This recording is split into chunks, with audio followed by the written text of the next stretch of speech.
Magandang araw po sa inyo lahat. Isang bagong reaction video na naman po ang ating gagawin ngayong araw na to. Ang video po ang ating gagawin ng reaction ay mula po kay Melbs Castle. Nasa description po ang link ng kanyang video para po makapag-subscribe kayo sa kanyang channel. Ang title po nito, PCG Pinalagan China Nakipagbanggaan. Wasak rin barko ng China. Wasakan to ng barko, pumalag tayo. Kung hindi ka pa po nakasubscribe sa akin channel, please subscribe para ma-update ka kapag po naglalabas po tayo ng ganitong reaction video. Like this video kung magugustuhan mo ating reaction video. Comment down below kung ano magiging saloobin mo kapag napanood na natin ang video to ni Melbs Castle. Simulan na po natin to. Let's do this. Wasak ang dalawang barko ng Philippine Coast Guard matapos yan banggain ng China Coast Guard. Sa pahayag ng Chinese Foreign Ministry, ilang beses na daw pinagbabantaan ng China ang PCG pero binaliwala to ng ating Coast Guard. Hindi ka pa ba nakasubscribe sa aking channel? Dapat mag-subscribe ka na kasi road to 100k subscribers na ang ating channel. At kapag na-reach natin ang 100k subscribers, magkakaroon tayo ng cellphone giveaway. Kaya stay active, like our video, syempre share this video and always subscribe. Mag-iingat po kayo lahat. Maraming salamat. Back to the video. Para daw mapigilan ang illegal na panghimasok ng Philippine Coast Guard ship sa Chinese territory, binangga daw to ng China. Grabe talaga tong China, no? Ayaw po talagang tumigil. Lahat na lang po talaga gagawin po talaga nila para ganyan-ganyanin po tayo sa ating teritoryo, no? Real talk, ating teritoryo. Hindi po tayo ang nanghihimasok sa teritoryo ng may teritoryo. Sila po ang pumapasok sa ating teritoryo at talaga pong pinangangatawanan po nila yung 10 dash line na sinasabi po nila na hindi naman po nire-recognize ng UNCLOS. At napanalunan po natin sa arbitral ruling noon po 2016 ang ating teritoryo na yan, legal pong atin yan. Isipin nyo, no? Talaga pong hindi sila tumitigil sa paggawa ng ganyan sa atin talaga dyan sa West Philippines. Binangga talaga tayo, kitang-kita, mismong galing sa kanila yung video na yan. Hindi po mo pagkakaila na sila po ang bumangga sa atin, hindi po tayo. Philippine Coast Guard ship sa Chinese territory, binangga daw to ng China. Nagtamo ng matinding pinsala ang ating mga barko. Grabe. Makikita rin sa picture na binahagi ng PCG ang laki ng butas nito. Nagtamo rin ng pagkawasak ang barko ng China Coast Guard. Pero kasalukuyan pa tayong humahanap ng litrato ng pagkasira ng kanilang barko. Hindi na po talaga makatarungan ang ginagawa po talaga nila sa atin. Sana po talaga ay magpasama na po talaga tayo sa US. Kasi po talaga pong sila po ang nagkukusang loob talaga na nagsasabi sa atin na ginagawa po nilang lahat para matulungan po talaga tayo. Yung mga ego po ng ibang nasa gobyerno po natin, sana po medyo nunok-nunokin na po. Dahil po hindi na po talaga dapat o hindi na po karapat dapat, hindi na po makatao ang ginagawa po sa atin ng China. Isipin niyo yan, ang butas ang ating barko. Tayo po ang hinaras at tayo po ang binabaliktad. Tayo daw po ang kumbaga nanghihimasok sa kanilang teritoryo. Samantalang teritoryo po natin yan. No, sila po talaga ang trespassing dito kung tutuusin. Sila po talaga ang dapat kasuhan po ng UNCLOS, no, sa international law dahil sila po ang lumalabag. Mismong kumbaga lahat po ng sinasabi po nila ay kabaliktaran po sa kanilang ginagawa. Tuwing nagbabalita po sila sa kanilang bansa ay tayo po ang sinasabi nila nagpo-provoke at talaga pong gumagawa ng karahasan dyan sa West Philippines Sea, which is hindi naman po talaga. Matapos ang banggaan, lumayo rin naman ang China Coast Guard. Dito natapos ang Philippine Coast Guard ang pag-resupply mission sa mga istasyon sa West Philippines Sea. Wala pang buong detalye sa balita, pero narito ang buong payag ng National Security Council. The statement of the National Task Force West Philippine Sea on the recent incident on the collision with Philippine Coast Guard vessels due to dangerous and illegal maneuvers.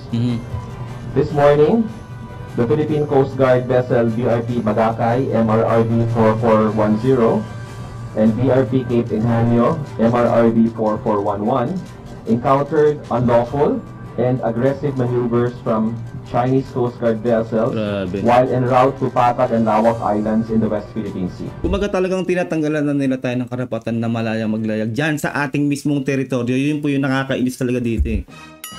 Diba? Kahit po sa Himpapawid ay talaga pong ginagawa na rin tayo ng ganyan ng China. Kumaga, lahat na lang po talaga. Yung sinabi ko nga po, baka sa susunod po, pati po yung hanging hinihinga po natin ay talaga pong ipagbabawal na po nila sa atin. Kaya sana po habang maaga po ay mapigilan po to at talaga pong wag pong matolerate at talaga pong palagad na po talaga natin kasi wala po mangyayari kung ganito ng ganito at tanggapin na po natin sa katotohanan na hindi po natin kakayanin ng China kung tayo lang po talaga. At kung tayo lang po talaga maglalayag dyan sa West Philippine Sea, patuloy pa rin tayong gaganyanin ng China. Kaya magpasama na po talaga tayo sa US. Yun na lang po talaga ating last resort talaga para payapa tayong makapaglayag dyan sa ating teritoryo, sa ating EEZ dyan sa Ayungin Shoal. These dangerous maneuvers resulted in collisions, causing structural damage to both Philippine Coast Guard vessels. Grabe no. At approximately 3:24 a.m., while navigating about 23.01 nautical miles southeast of Escoda Shoal, BRP Cape Ingenio was subjected to aggressive maneuvers by CCGB 3104. Isipin nyo, di ba, sinasabi nga ng ating mga PCG o ng ating gobyerno na onti lang po ang ating mga barko. Tapos madadamage pa ng ganyan. Paano na? Paano kung halos lahat po ng i-rory mission natin dyan sa West Philippine Sea sa ating teritoryo ay madadamage sa kakabangga ng China? Eh, ang China po, marami po talaga silang mga barko. Sabihin natin makipagsabayan tayo ay mauubos po ang ating mga kapasidad ng ating mga barko na yan kung mabubutas tayo ng mabubutas. Sabihin natin talaga mahina rin talaga yung barko ng China kasi po made in China po talaga yung mga yan. No? Pero tayo po ay kulang talaga sa mga barko, mga aircraft, lahat po. At tayo po ay nagdadagdag pa lang po sa pamumuno yan ng ating Pangulong Bongbong Marcos. No? Isipin nyo, mawawalan at maubusan po tayo ng mga barko kung mananatili po tayong gaganyanin ng China sa ating teritoryo dyan sa West Philippine Sea.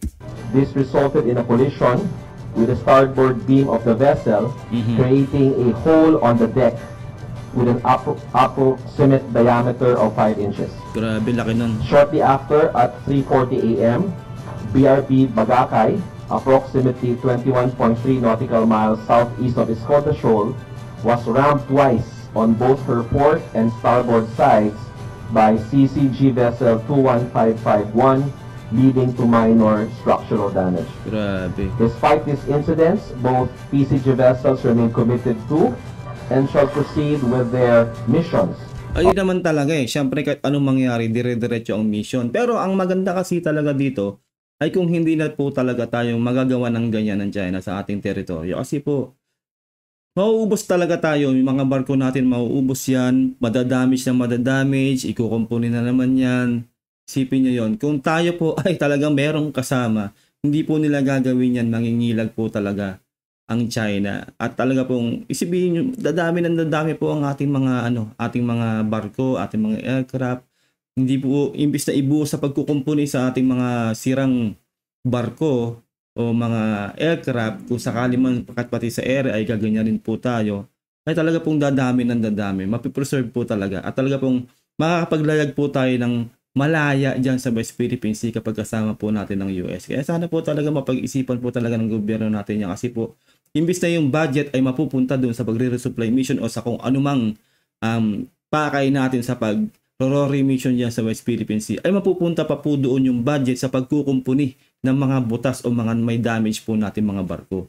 Real talk po yan kasi po kulang din po tayo talaga sa budget. Isipin nyo nung tinutulungan na po tayo ng ibang malalakas na bansa at mayayamang bansa. At wag na po natin i-apply dito yung ego natin na kaya natin ng China. Hindi po talaga natin kaya na makipagsabayan. Marami po talaga silang mga ships dyan, mga barko, mga vessel. Tayo po ay kulang po talaga. Kaya kung madadamage pa po na madadamage ang ating mga barko ay mauubusan po talaga tayo ng isusupply mission dyan sa West Philippine Sea. Kaya sana po magpasama na po tayo sa US. Sila po ay kusang loob na binibigyan tayo ng tulong. Sana po pagbigyan na po natin yan para po maiwasan na rin po ang ganyan sa paglalayag po natin sa West Philippine Sea. Of delivering essential supplies to personal stations on Patak and Laoag Islands.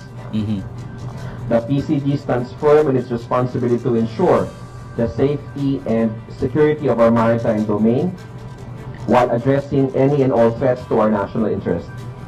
The National Task Force West Philippine Sea urges restraint and adherence to the United Nations Convention on the Law of the Sea and other relevant international laws to prevent further escalation and ensure the safety of all vessels operating in the region. Ayun ang hirap. Tayo talaga yung nasa side ng magpe-prevent tayo ng escalation kasi alam na ng China yan. Alam nila na hindi tayo papalagi.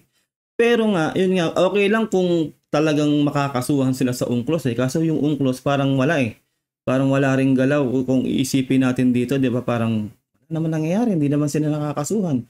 Kumbaga tayo naman yung nasa legal side, tayo talagang gumagawa ng maganda dyan at yung kalabang bansa natin, sila yung gumagawa ng hindi mabuti. Di ba? Talagang tayo yung nahaharas talaga. Real talk po yan. Kaya sana po talaga, hindi man tayo yung mag-escalate to, pumalag naman tayo. Kasi hindi na po nararapat to. Ang tagal na po Isipin nyo, simula na to Ganito na po yung ginagawa sa atin, wala pong nangyayari. Nakikipagkasundo tayo, nakikipag-usap tayo sa China, pero hindi naman nila sinusunod. Sila po mismo, tinakita natin to, kung bagong latest na to.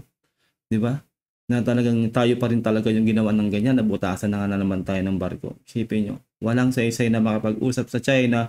At sana po talaga pumalag na rin po tayo dahil mauubusan po talaga tayo ng barko kung talagang hahayaan natin to. Kung matotolerate sila na gawin sa atin to, ay tayo rin po yung magiging kawawa nito bandang huli. Kaya sana po, kapag isipan po yan ng ating gobyerno, nakasuporta naman po ang mga mamamayan sa ating gagawin, sa gagawin ng ating gobyerno. Kasi po, yun po talaga ang pinakamagandang gawin na magpasama na po talaga tayo sa mga bansang malalakas kapag magro-remission po tayo dyan sa West Philippine Sea para maiwasan na po yung gantong escalation at alam naman po talaga natin na makulit talaga tong China. Lagi po tayong ginagawa ng ganito. End of statement. Ayun lang po, atin po nagawa ng reaction video. Napakagandang video na ito ni Melvs Castle. Nasa description po ang link ng kanyang video para po makapag-subscribe kayo sa kanyang channel. Please subscribe sa aking channel, like this video kung gusto mo ating reaction video. Comment down below kung ano sa oloobin mo sa napanood nating video ni Melvs Castle. Ingat po kayo lahat till next time. God bless and peace out. Bye.